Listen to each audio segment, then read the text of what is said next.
قاعده 62 علت شرک و کفر امتهای قبلی را در تطبیق قانون بدانیم.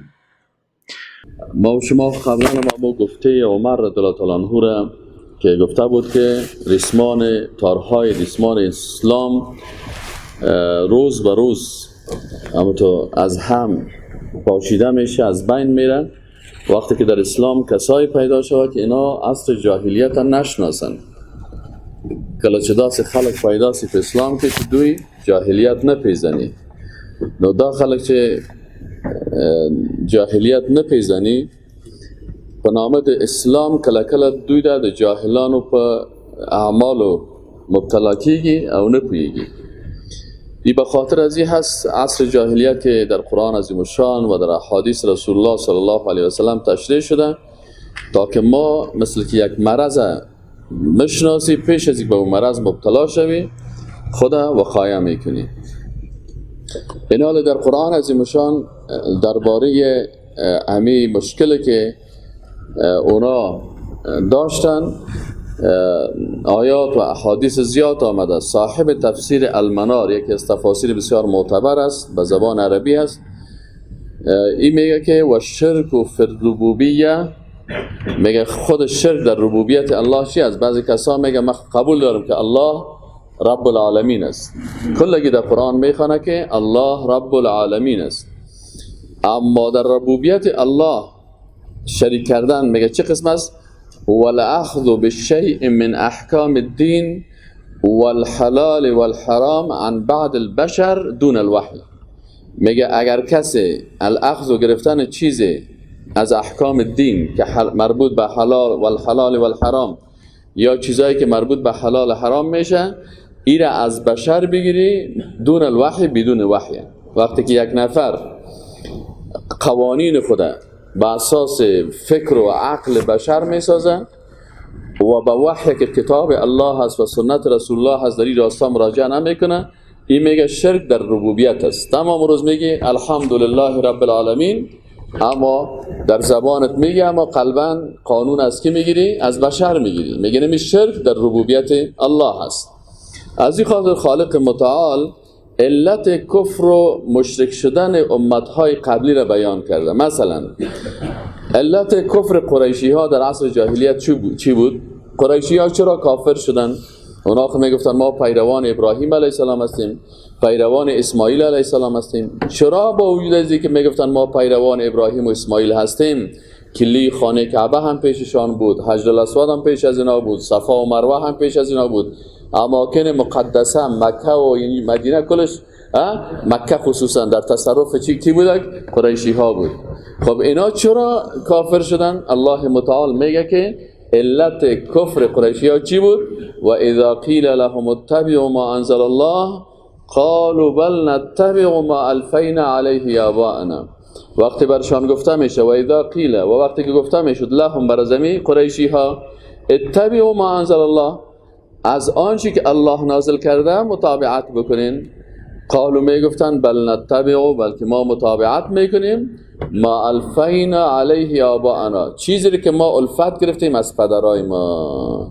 اتش دمگل پلارون پاتیدن، دمیدون پاتیدن، باباگانون پاتیدن، مونږ بغیر د دوی قانون او د دوی دو رواجونه د بل چا قانون نه منو. دا د جاهلیت خبره ده. اوس هم کوم خلک چې جاهلی فکرونه لري تر اوسه پورې مثلا سم اسلام د دوی په مغزو کې نه داخل، هم دا خبره کوي.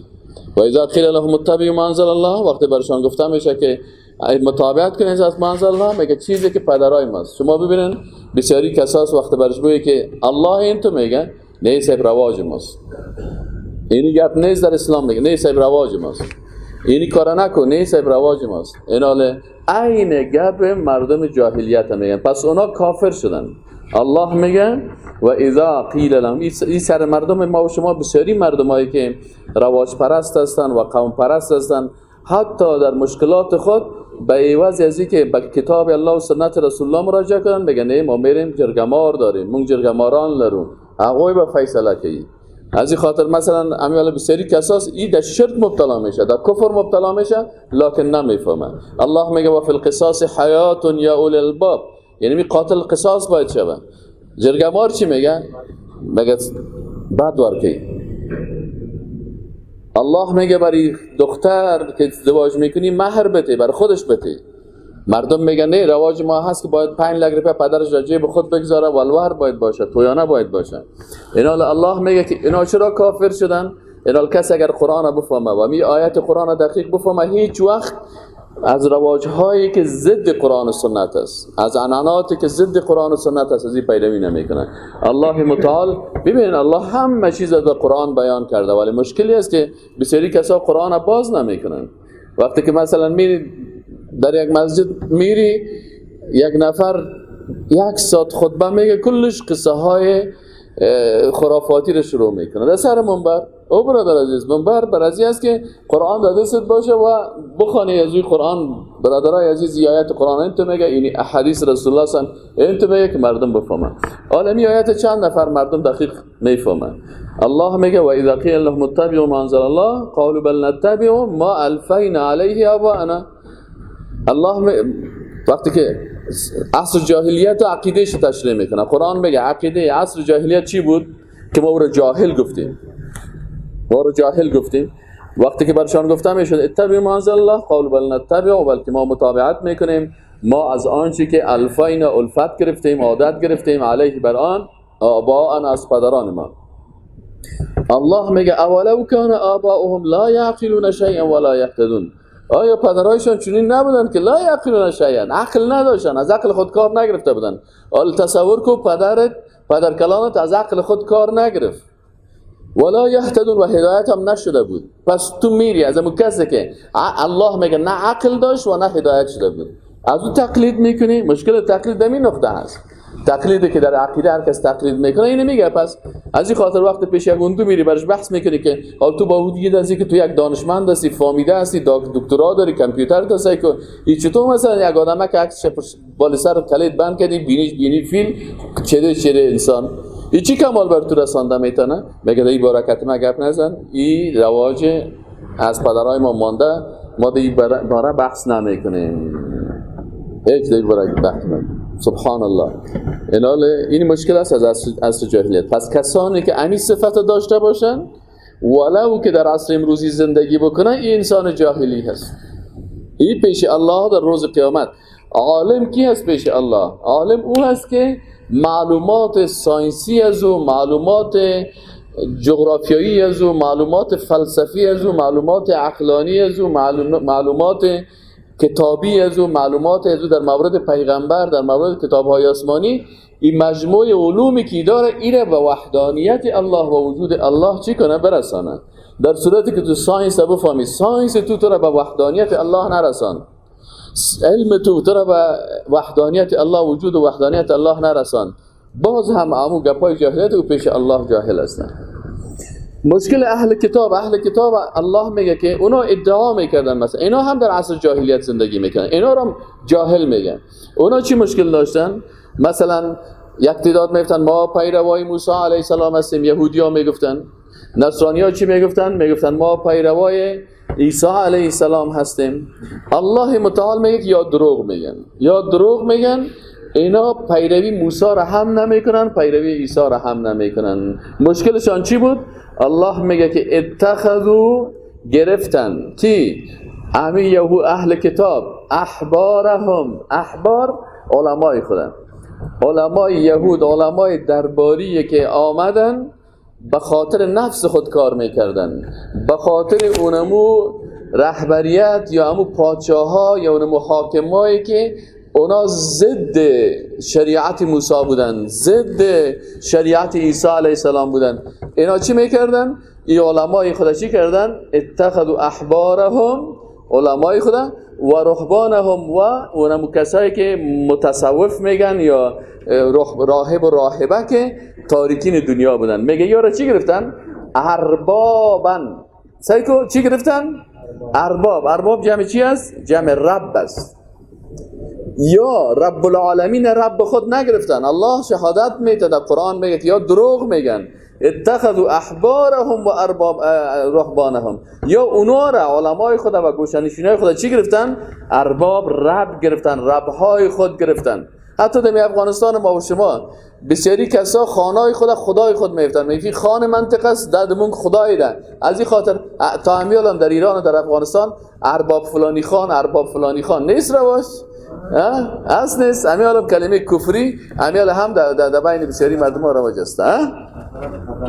خلاص گمش که طرفایش چی میکنی؟ یعنی بسیاری کسا دست تا خانش ندوان. خب همیشه وقتی که یک چیز رو میگی برش میگی مثلا اینی عیب هست، اینمی کلمه که تو میگه ارباب فلانی، ارباب یعنی جمع ارباب، ما میگه خدایان، او عربی جور کردن ارباب.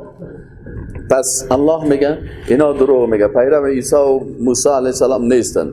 اینا علمای درباری، علمایی که ضد کتاب الله و ضد سنت پیغمبر فتوا میداد و به نفع شکمهای خود کار میکردن، به خاطر چوکی کار میکردن. اونا را اینا چی گرفته بودن؟ معبودان خود گرفته بودن من دون الله و غیر از الله. و المسیح و دیگه مشکلشانی بود که اینا مسیح عیسی پسر مریم خدای خود گرفتن، معبود خود گرفتن. و ما امیرو این گپا را که یا میزنن بازی مردمای مشرک و مردمای کافر، مشکلشان چی است؟ بازی ها میگن که اینمی کارا که ما میکنیم خود در کتابای ما آمده، اینه بیا که ما در کتاب برد بکشم، در توراتی گپ آمده، اینه در انجیل آمده. ای الله متعال میگه و ما امیرو، یا دروغ میگن یا امر نشده بودن الا لیعبدوا الها واحدا. امر الله بر ازنا بود که فقط معبود یگانه را عبادت کنن، نه عیسی را عبادت کنن، نه علمای خود رب خود بگیرن، نه راهبای خود، نه هیچ. سبحانه لا اله و ما امروا و امر نشدن الا مگر لیعبدوا تا عبادت بکنن الها واحدا، اله یگانه را. لا اله نیست هیچ کسی مستحقی که ذاتش عبادت شود و شریعتش تطبیق شود الا هو، مگر او که الله هست. سبحانه پاک است اما از آن چیزی که یشرکون شرک می آوردن. خب ببینن بعضی اوقات وقتی که پیغمبر میاد آدم دین از زبان پیغمبر درست نفهمه. حتی بسیاری وقتا صحابه اشتباه داشتن، میامدن پیش رسول الله صلی الله علیه و سلم میگفتن و رسول الله صلی الله علیه و سلم در آیات قرآن برشان یک مشکل پیدا میشد. حالا بسیاری کسان میگه من قرآن نمیخوام خودم بفهمم، هیچ حاجت به تفسیر نیست، هیچ حاجت به مثلا فهم صحابه نیست، هیچ حاجت به حدیث نیست. این دروغ میگن یا دین نمیخواین، به خاطر از اینکه حتی بسیاری از صحابه وقتی که آیات میخواندن معنیش درست نمیفهمیدن. چرا؟ انسان متاثر به محیط است. وقتی که همین آیت شریف تلاوت شد در حدیث شریف میگه وقتی که همین آیت تلاوت شد عن عدی ابن حاتم، ببینید عدی ابن حاتم یک صحابی جلیل قدر است. این میگه ما آمدم اتیت النبی صلی الله علیه و سلم. عدی ابن حاتم این چی کرد؟ میگه قبلا نصرانی بود، کریستیان بود. میگه آمد پیش امی، میگه ما پیرو عیسی علیه السلام هستم و کسایی که میگفتن ما پیرو عیسی علیه السلام هستم دروغ میگفتن. عیسی علیه السلام نمیگفتن که پیغمبر الله هست، میگفتن پسر الله هست. عند معاصر پیغمبر صلی الله علیه و سلم میگه پا میزدن، حال نیست نو. پس وقتی که این گپ میزنه خودش میگه ما آمدم پیش رسول الله صلی الله علیه و سلم و فی عنق صلیب من ذهب، در گردن ما صلیب، همین قسمی که تو جمع واری این قسمی یک جمع وارو جور میکنن، نه این صلیب است. میگه این قسم صلیب، این صلیب چی معنی از صلیبی معنی که علامت است از در دار آویخته شدن عیسی مسیح علیه السلام. میگه او در دار الله بچه خدا فرستاد، با زیر مردم در دار آویزان کردن، باز گناههای ما را بخشید. و قرآن میگه و ما قتلوه و ما صلبوه ولکن شبه لهم، نه قتلش کردن تانستن نه در صلیب یک شبهه کردن، خیسن یک نفر از خودن کشتن، خیال کردن که عیسی مسیح هست و چطور است اینطور اعتقادات باطل.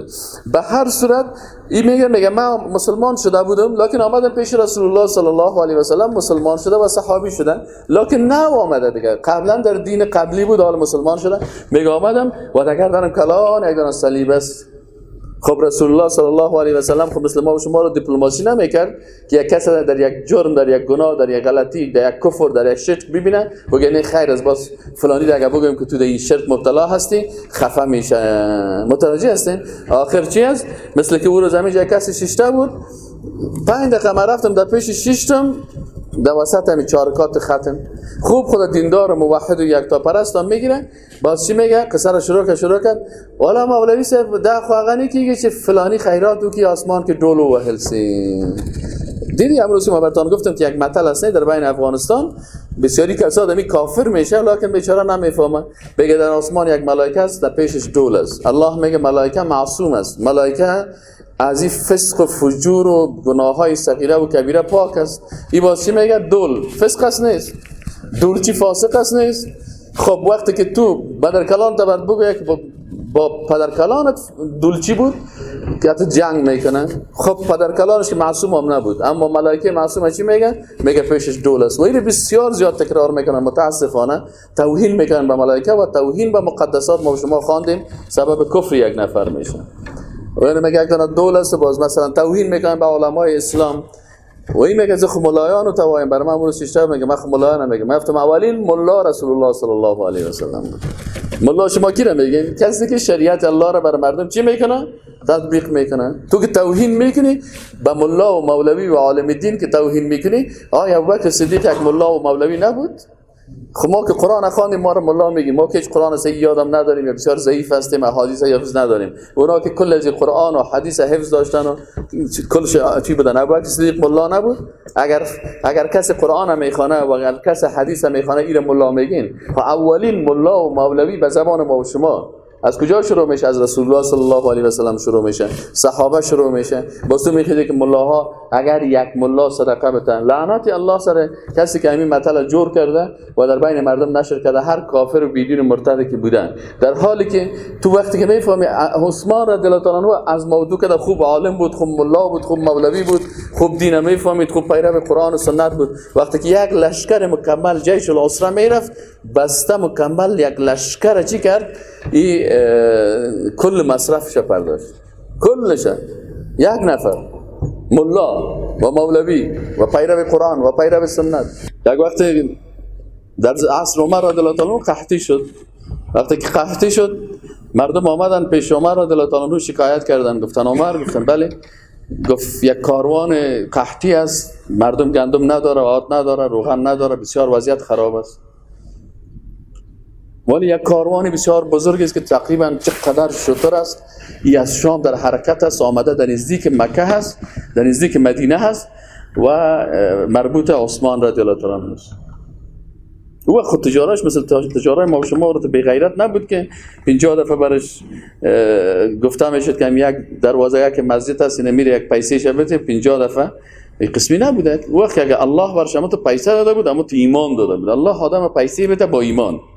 اگر نه که نمیته هیچ پیسه بیماری که باز پیسه در روز آخرت برجی در پشت باشه، اما تو با غش پیدا کرده باشه، باز فرقش بار باشه، اما تو گرد بگردن.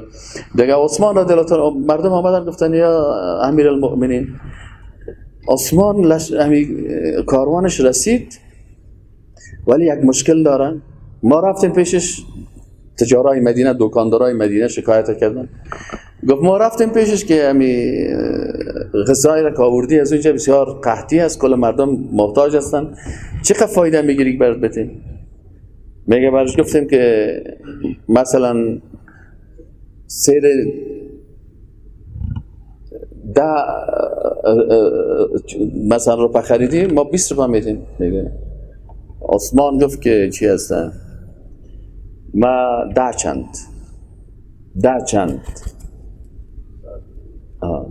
10 روپا خریدیم 100 روپا. میگه وا، گفتن که برادر 2 چند دیگه، 3 چند دیگه، هر قدر روزر کرد. میگه نه 10 چند. آمدن پیشتی شکایت کردن، گفتن 10 چند است. تو واقعا نمیفهمیدن. عمر رضی الله عنه گفتن، عمر رضی الله عنه گفت که شما عثمان نمیشناسین، تجارت هستین، خب هنوز عقلتان کار نمیکنه، دکاندار شدین، خب هنوز نامتان است که دکان دارین، یک تا کانم ندارین. گفت که چطور گپ هستن؟ گفت باش که بیای عثمان سعی کنین اصل گپ لطیف. عثمان رضی الله عنه که رسید، عثمان گفت، عمر رضی الله عنه برش گفت که عثمان چی میگه این دکان داره؟ گفت راست میگه سید، راست میگه. گفت ولی راست میگه، از 10 چند قحطیست، سختیست، مردم محتاج است، مجبور هستن بخرن. از 10 چند 9 چند هم قبول ندارم.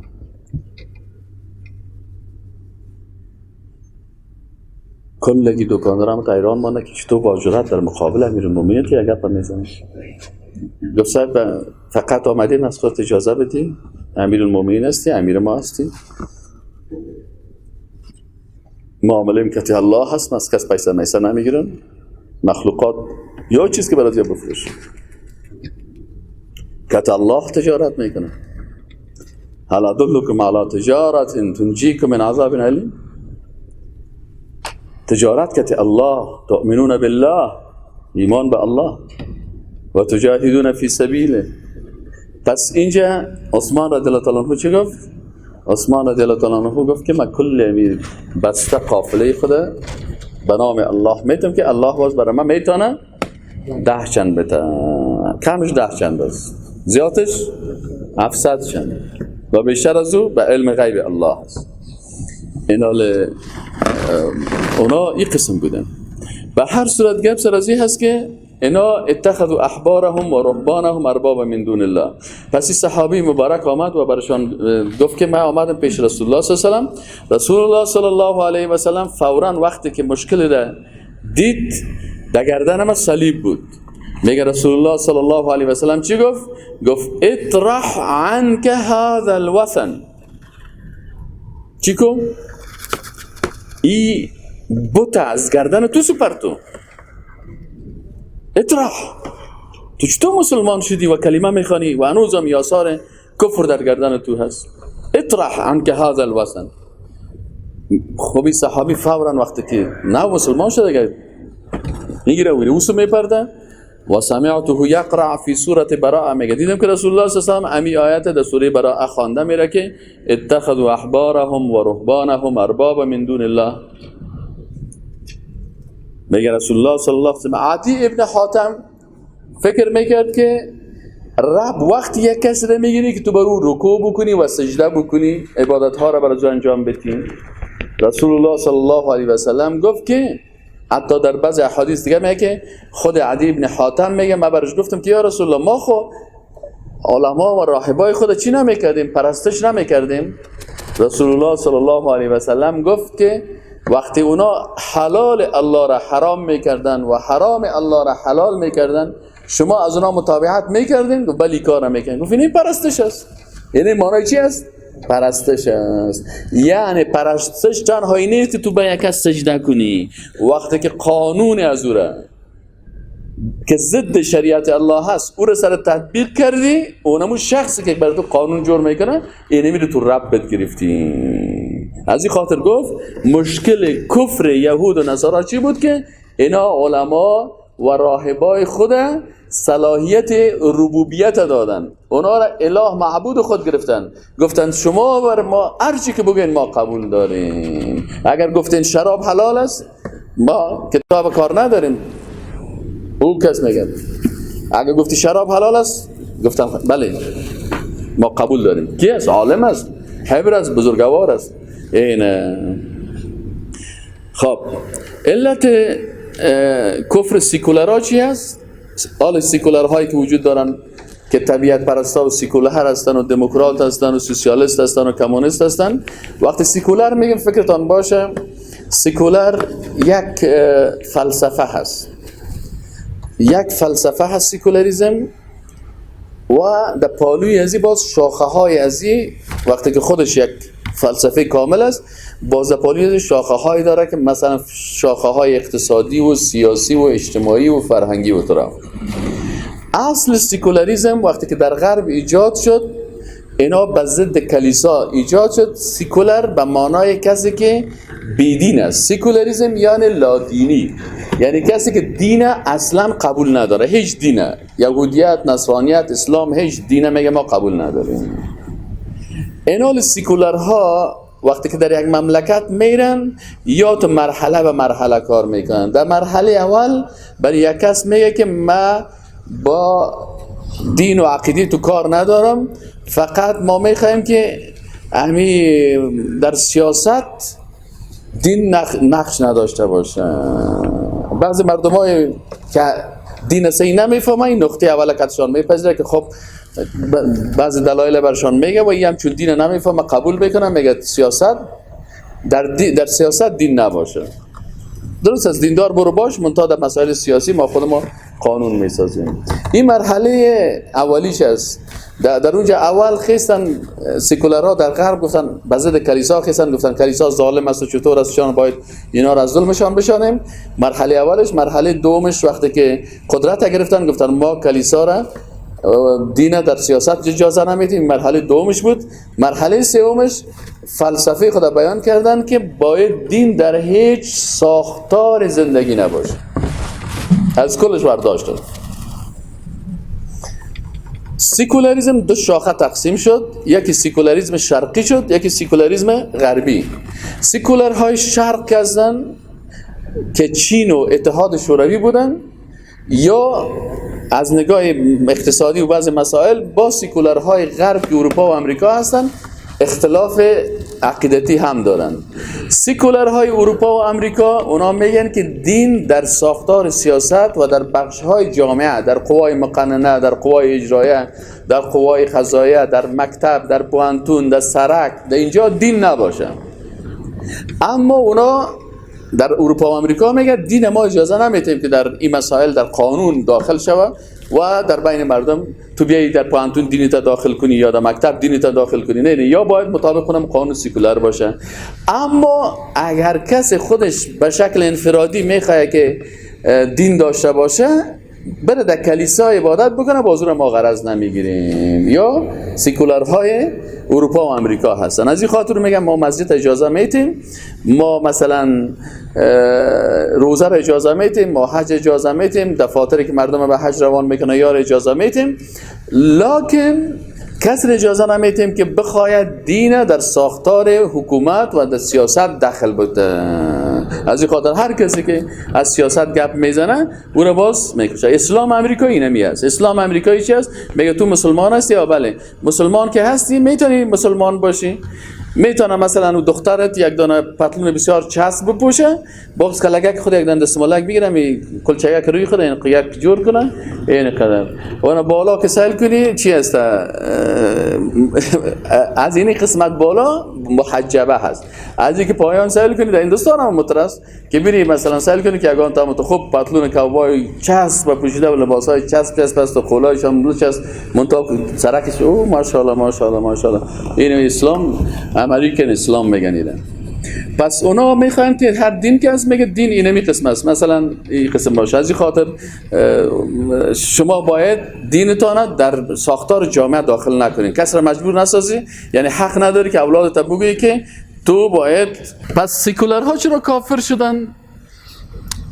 پس فهمیدیم که سیکولرها چند قسم است. یکی سیکولرهای شرقی هستن، اتحاد شوروی و چین، و یکی سیکولرهای غربی که اروپا و امریکا هست. سیکولرهای اروپا و امریکا میگه دین باید نباشه. فلسفه شینمی است که باید اصلا دین وجود نداشته باشه.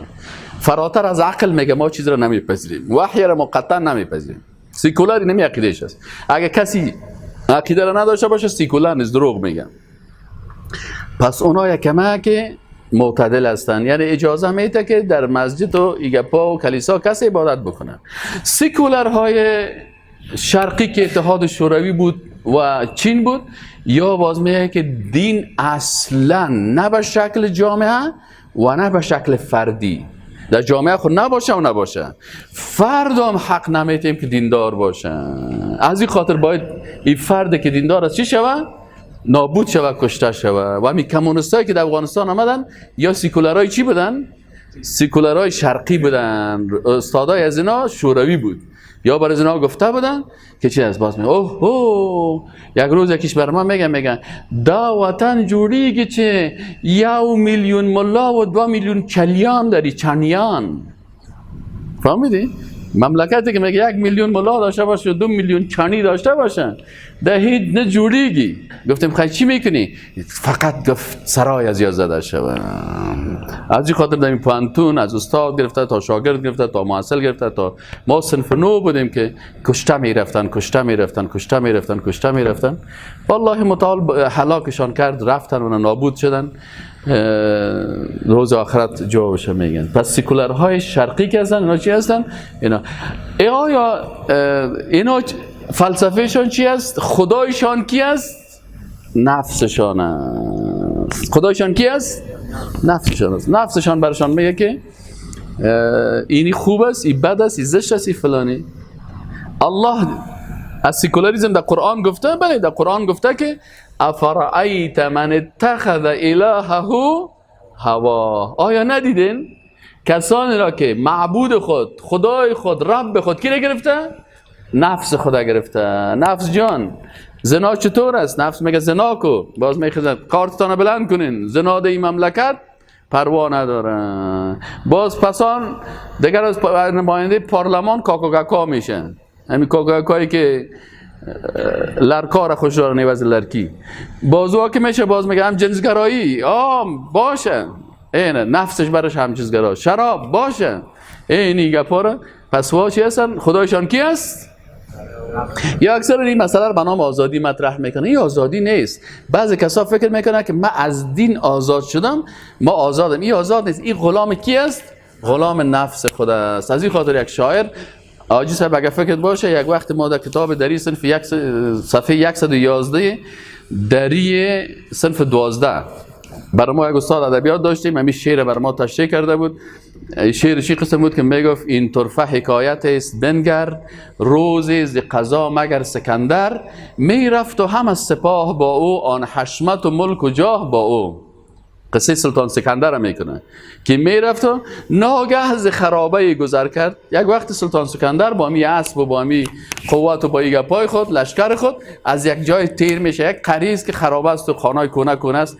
پیر ز خرابه سر بدر کرد. یک آدم ریش سفید قرار دمو خانه کونه غریبانه شیشته و قرآن تلاوت میکنه یا درس میخونه یا چطور، یا کتاب را میخونه یا عبادت الله را میکنه. اسپران بدان مغاک چون گور، پیر از سر شغل خود نشد دور. سلطان سکندر به موجه اسب خدا برد و همیش رای نزد، قرار هم تو شیشته دیگه. میگه ناگه سکندر دیگه سر خشم میایه، گفت برش میگه که بهر چی نکردی احترامم، آخر نه سکندر است نامم. دانی برای چیز میگه، دانی که منم به بخت پیروز، فرق همه عالم هستم امروز. سعی که غروره، میفهمی که من به بخت پیروز هستم، حالا فرق کل مردم هستم. دریا دل مثل چی وارست؟ دریا دل و آفتاب رأیم، دل مثل دریا وارست، فکر مثل آفتاب است، فرق فلک است به زیر پایم. پیر از سر شغل بانگ برزد، خارزی آمد خیست و چت استاد شد در مقابلش. گفت این همه نیم جو نیرزد، کل از نیم جو نمیرزد. نه فرق و نه روی عالمی تو، یک دانه ز کشت آدمی تو. میلیاردها میلیارد مخلوق هست در آسمان ها، در زمین، در کهکشان ها، کلش مخلوقات الله است. یک مخلوقه که کوچک در بین میلیون ها میلیاردها مخلوق هستیم. حالا برش یک درس میده. برای چی میگن؟ میگه دو بنده من که حرص و آزند. میگه من نفس خدا سرش لغت ماندیم، نفس خدا غلام خود ساختیم. یعنی حرص خدا و آز و غرور و تکبر خدا چی کردیم؟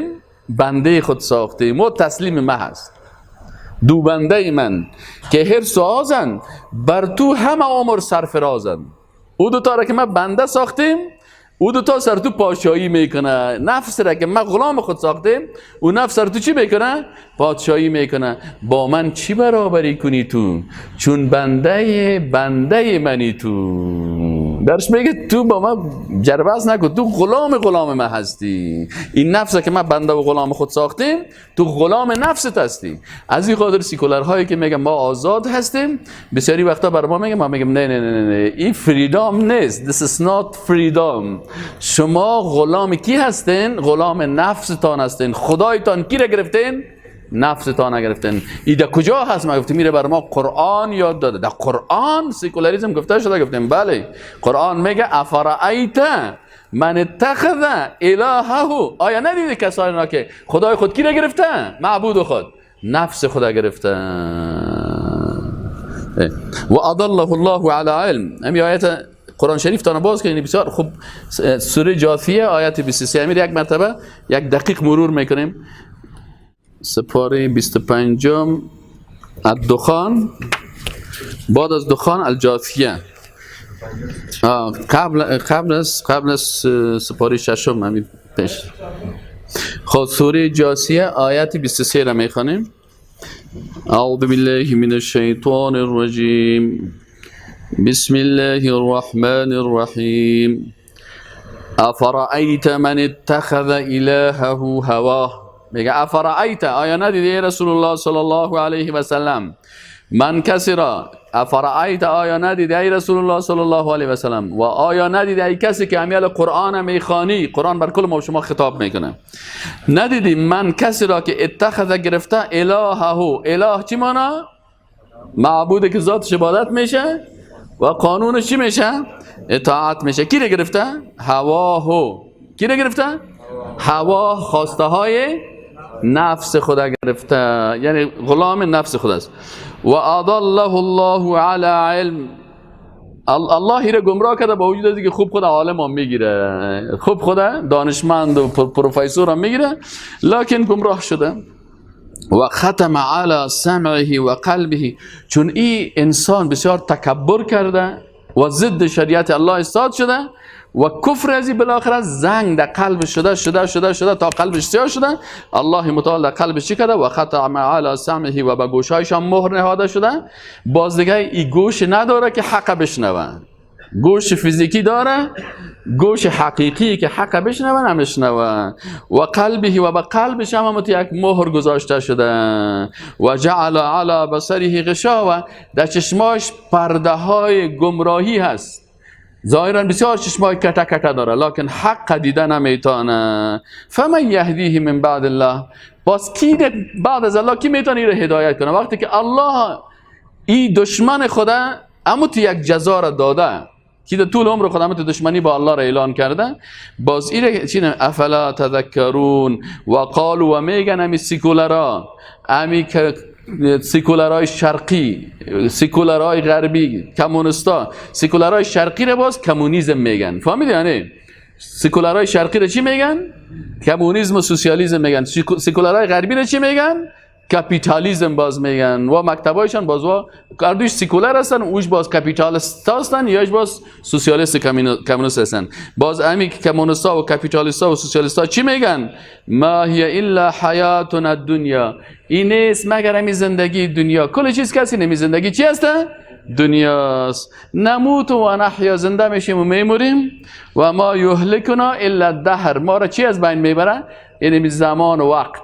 خدایشان علیاذ بالله کی است؟ وقت از زمانه هست یا طبیعت است. میگه ما را کو میکشه، کوی میگه لوده. ما کی قرضت گرفتیم؟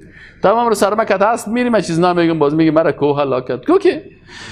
و ما لهم بذلک من علم. میگه به اینا علم ندارن. این هم الا یظنون. بازیا چی هستن؟ نیستن مگری که ظن گمان میکنن، همیشه در گمان زندگی میکنن، فقط گمان. و اذا تتلى عليهم آیاتنا بینات ما كان حجتهم الا ان قالوا ائتوا بآبائنا ان کنتم صادقین. دلیلشان چی است؟ وقتی برشان بگیم میگه دلیلشان نمیست، میگه بیار پدرای ما را خبر بیار که ما اگر شما راستگوی هستین پدر ما مرده، تو بگی خیر پدر مرده مو زنده کو کوکی بیار یک مرده را زنده کو. قل الله یحییکم. برشان بفهمان که الله شما را زنده میکنه. ثم یمیتکم. باز میمیرانه شما را. ثم یجمعکم الی یوم القیامه. باز شما را جمع میکنه در روز قیامت که لا ریب فی، دوی شک نیست. ولكن اکثر الناس لا یعلمون. ولكن اکثر انسان ها نمیدانند. ولله، و خاص برای الله هست، ملک السماوات، مالکیت آسمان ها و زمین. و یوم تقوم الساعه. باز روزی که میگه قیامت برپا شود، یوم اذن، دو روز یخسر المبطلون. باز خساره میکنه انسان های کی؟ باطل کار. فهمید یعنی؟ و ترى كل امه جاثیه كل امه تدعى الى کتابها. میگه هر امت دعوت میشه به چی؟ به کتابش. بکش کتابشه، بکش دفتر اعمالشه، بکش. الیوم تجزون ما کنتم تعملون. حال برتان جزا داده میشه به اون شکلی که شما عمل میکنین. الله میگه هذا کتابنا. الله برش میگه این همی کتاب ما هست، دفتر ما هست که تمام عمر تو را در او رساندیم. ینطق علیکم بالحق. این کتاب است که خود کتاب سخن میگوید. فهمیدی یعنی؟ حالا قلمای چیز خود نبرم، قلمایی که تو میمانی باز الله در قرآن میگه خود کتاب چی میکنه؟ نطق میکنه فلان وقت زنا نکردی، فلان وقت شراب نخوردی، فلان وقت کفر نگفتی، فلان وقت ضد اسلام گپ نزدی. میگه هذا کتابنا ینطق علیکم بالحق انا كنا نستنسخ ما کنتم تعملون. ما آنچه را که شما عمل میکردین نسخه گیری میکردیم. نسخه گیری چی معنی؟ یعنی مثلا یک چیز هست تو را کاپی میکنی، مثل کات پیست که میکنی، یعنی تمام اعمالتون یه چی هست اما تو نسخه از اعمالتون اونجا هست که باز کات تصویر و فیلم براتون نشان میده. فمن یعمل مثقال ذره خیرا یره ای یراه بعینیه، یعنی اعمال نیک باز روز قیامت میبینی. و من یعمل فمن یعمل مثقال ذره خیرا یره و من یعمل مثقال ذره شرا. اگر یک بندازی بسیار کوچک یک خرابی کرده باشی، دوربین الهی او را گرفته، ثبت است. یراه چی معنی؟ یراه بعینیه فی یوم القیامت. باز امو عمل خود در روز قیامت به چشم خود باز میبینه، باز گفتن نمیتونه که صاحب ما این کار نکردیم. حالا بعضی اوقات یک نفر تکر میکنه نه در افغانستان، او میگه کی ملامت است، میگه ما این ملامت است. بعضیا که در خارج رفتن، در خارج هم باز میگه که صاحب این ملامت است، پلیس برش میگه گپ نزن دون تاک، گپ نزن گپ شو. چی گپ است؟ اینجا کامرا است، بکش فیلمشه که نشان میده، باز این نفر که دروغگوی است باز شرمنده میشه. صحیح نه؟ الله در روز قیامت همین قسم صحیح میگه که هذا کتابنا انا كنا ناس فاما الذين امنوا وعملوا الصالحات، پس اما کسانی که ایمان دارن و اعمال صالحه کردن، فیدخلهم، پس اونا را داخل میکنه ربهم، پروردگارشان، فی رحمته، در رحمتش. ذلك هو الفوز المبین، اینی کامیابی حقیقی است، آشکار است. و اما الذين كفروا، اما کسانی که کافر شدن، باز الله برشان چی میگه؟ ملائکه برشان چی میگه؟ افلم تکن آیاتی، الله برشان میگه افلم تکن آیاتی تتلا علیکم، آیات نبود که آیات ما بر شما خوانده میشد، فاستکبرتم، باز شما تکبر میکردین، و کنتم قوم مجرمین، و شما قوم مجرم بودین. سیگوی سیکولرها را بر بیان میکنه. و اذا قیل ان وعد الله حق و ساعة الله ریب فیها، وقتی برای سیکولرای بیدین بگویی که ان وعد الله حق، وعده الله حق است، و ساعت و روز قیامت که است، لا ریب فیها، در او شک نیست. قلتم، گفتن که ما ندری ما الساعه، ما نمیفهمیم که روز قیامت چی است. ان نظن الا ظن، ما گمان میکنیم. و ما نحن بمستيقنین، و ما به این چیزا یقین نداریم. و بدا لهم سیئات ما عملوا، الله میگه باز آشکار میشه امو زشتی های آنچه که عمل کردن. و حاق بهم ما كانوا به یستهزئون، و باز اینا را میگیره به اون چیزایی که چی میکردن؟ استهزا میکردن. امو استهزایشان اینا را خفق میکنه. و قیل اليوم ننساکم، باز الله برشان چی میگه؟ میگه اليوم ننساکم، امروز که نعمت های زیاد است، از این نعمت ها، از لیست نعمت ها شما را فراموش کردیم. این بسیار سخت است. از چی فراموش شده باشی؟ از لیست نعمت های الله. میگه امروز شما را چی کردیم؟ ننساکم، شما را فراموش میکنیم، که ما نسیتم لقاء یومکم هذا، مثل که شما این روز ملاقاتش چی کردین؟ فراموش کردین. و مأواکم النار، و جایگاه شما دوزخ است. و ما لکم من ناصرین، و بر شما کدام کمک کننده نیست. چرا؟ ذالک بانکم اتخذتم آیات الله هزوا، ای به خاطر چی به دوزخ میرین؟ به خاطر چی شما از نعمت ها، از لیست نعمت ها ماندید؟ یعنی یک نفر در روز قیامت از لیست نعمت ها میمونه. لیست نعمت است برای این تعداد مردم چشم داده شود، این بیدینا و کافرها و ملحدین که از کور هستن. فهمیدی؟ یعنی آیت قرآن دیگه چی میگه؟ و من اعرض عن ذکری فان له معیشة ضنکا و نحشره یوم القیامة اعما. باز اینی قسم است. باز الله متعال روز قیامت چی؟ کور. این از کور چشم نداره، کر از این نعمت مانده، از کل نعمت ها. ذالک، میگه چرا این جزا را الله براتان میده، شما را از نعمت های خود محروم میسازه. بانکم اتخذتم آیات الله هزوا، به خاطر از اینکه شما سیکولرها عادت دارین که وقتی دین براتان گپ زده شوه مسخرگی میکنین. فهمیدین؟ نه همین دعوتگرایی که قرآن صحیح میفهمه بازی جگرخویی نمیکنه. چرا؟ میگی سیکولر یگان تا که یگان گپ میزنه، میگه صاحب ما گپ زدم خفه نشدم. میگم نه خفه نشدم. چرا استاد خفه نشدم؟ کافر عادتش است. کافر عادتش است. کافر ان الذين اجرموا، قرآن میگه ان الذين اجرموا كانوا من الذين امنوا يضحكون. مجرم‌ها چی عادت دارن؟ سیکولرهای بیدین کافر. ان الذين اجرموا كانوا من الذين امنوا یضحکون، اول عادتشان سر مسلمان ها خنده میکنه. و اذا مروا بهم یتغامزون، وقتی که یک چند نفر مسلمان شیشه باشه یک سیکولر شه باز یتغامزون، تو یک اشاره که دیدی سیکو نو آره سیکو باز استاد دایی شیشه سیکو جواز شیشه جوانا را خراب میکنن.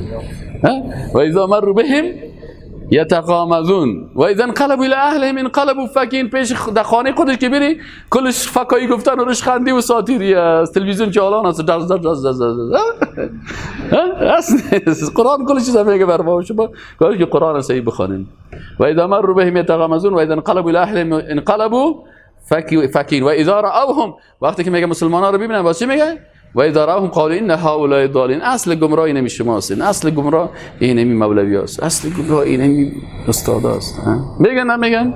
این قرآن 14 قرن. از این خاطر وقتی که بفهمی الله میگه اون کافر نموت راست، چرا خفه میشی؟ ذالکم بانکم اتخذتم آیات الله هزوا و غرتکم الحیات الدنیا. چی شما را مغرور ساخت؟ زندگی دنیا. وسیله غرورشان چی است؟ زندگی دنیا هست. فاليوم لا يخرجون منها ولا هم يستعتبون فلله الحمد رب السماوات ورب الارض ورب العالمين وله الكبرياء في السماوات والارض. و کبریا عظمت به کی شایسته است؟ به الله که ذات عزیز و حکیم است. قرآن بسیار مزه‌دار است نه؟